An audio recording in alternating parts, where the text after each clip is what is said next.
What's up everyone? Today's video will be a little controversial because we'll be exposing 10 useless degrees being offered by universities here in the Philippines. So what do we mean by useless? Because we'll be comparing the number of graduates and enrollees per year relative to very few industry opportunities, poor salaries, limited global placements, and vulnerability to automation or AI.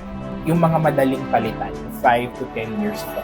Now, a little disclaimer, no degree or no vocation is absolutely worthless. It all depends on the person and your actions. And kapag nasabi man yung degree or course mo dito, it doesn't mean na hindi ka magiging successful sa buhay. It only means that for those who are starting from ground up, starting from zero, medyo mas mahirap yung journey na tatahakin nila. So let's start.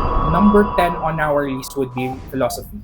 Magandang course, pang matalino, pang malalakas mag-isip. Pero kung titignan mo, if you will not enter the academe or hindi ka maglolo, medyo malabo na yung career progression. Hindi mo na alam kung saan ka pupunta next. There are a lot of philo graduates who ended up being employees in the BPO industry. Not that it is bad, pero hindi kasi yun yung pinag-aralan nila.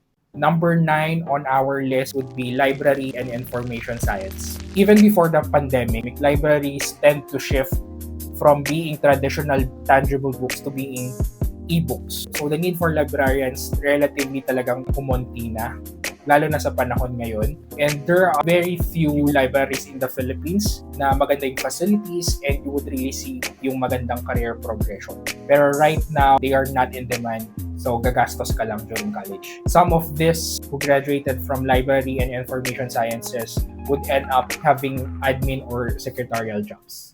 Anthropology. This is one course na sa tingin ko pang mayaman lang. This is a course na tingin ko pang side project lang, kumbaga pang libangan. Because if you will take it in college tapos inaasahan mo na marami kang ma-applyan afterwards, then you're definitely wrong.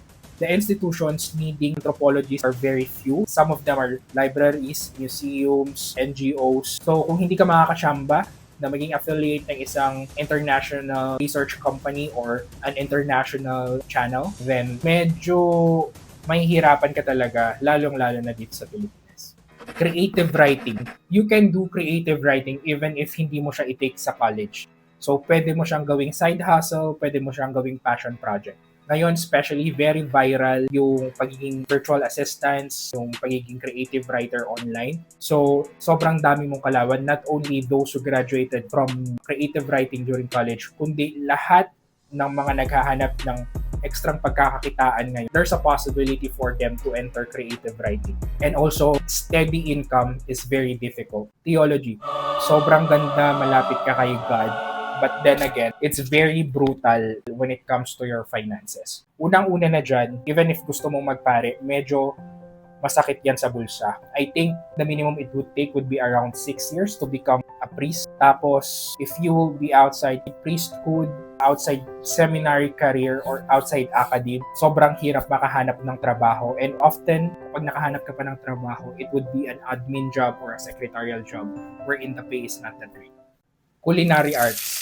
Yun, sobrang daming gustong maging chef sa Philippines. Pero kaya siya mataas sa list natin is because sobrang mahal siyang kunin and then the opportunities after you graduate very limited. Unless you came from a wealthy family wherein you already have connections to restaurants, hotels, to a lot of companies. Kapag nag-start ka coming from zero, sobrang hirap makahanap ng opportunity. You need to have good influence. You need to have great capital kung gusto mo maging successful dito after graduation. Next on our list is hospitality and tourism management. Kaya siya mataas sa list natin is because of the oversupply of graduates and enrollees per year. Knowing na hindi naman yun matatapatan ng mga open positions currently. Ano ba yung opportunities natin kapag nag-graduate ka ng ganun?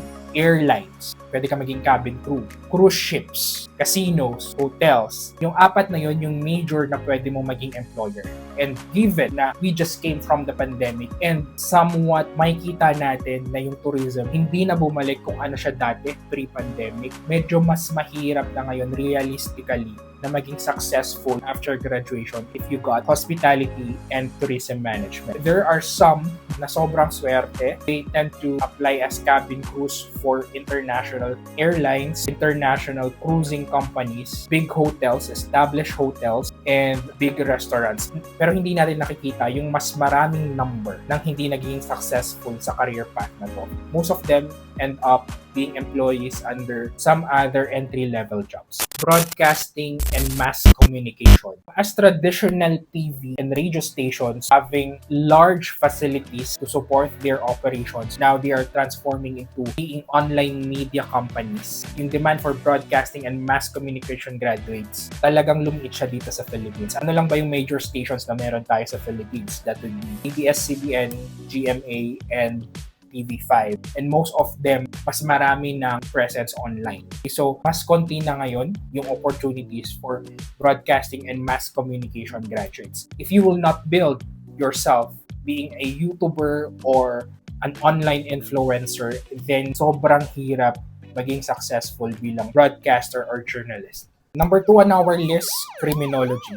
Now, bakit siya mataas sa list natin? Again, because of the oversupply of graduates and enrollees per year.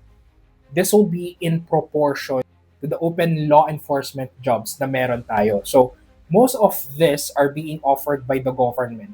And as per my experience, even if maraming openings sa government, they do have a lot of open plantilla positions. Hindi nila finifill upan lahat yon to save on personal services. That would be to save on mga pasahod nila. Also, if you are a criminology graduate and then you wouldn't be able to enter the PNP or the BFP, BJMP, the AFP, then medyo mahirap talaga maging successful.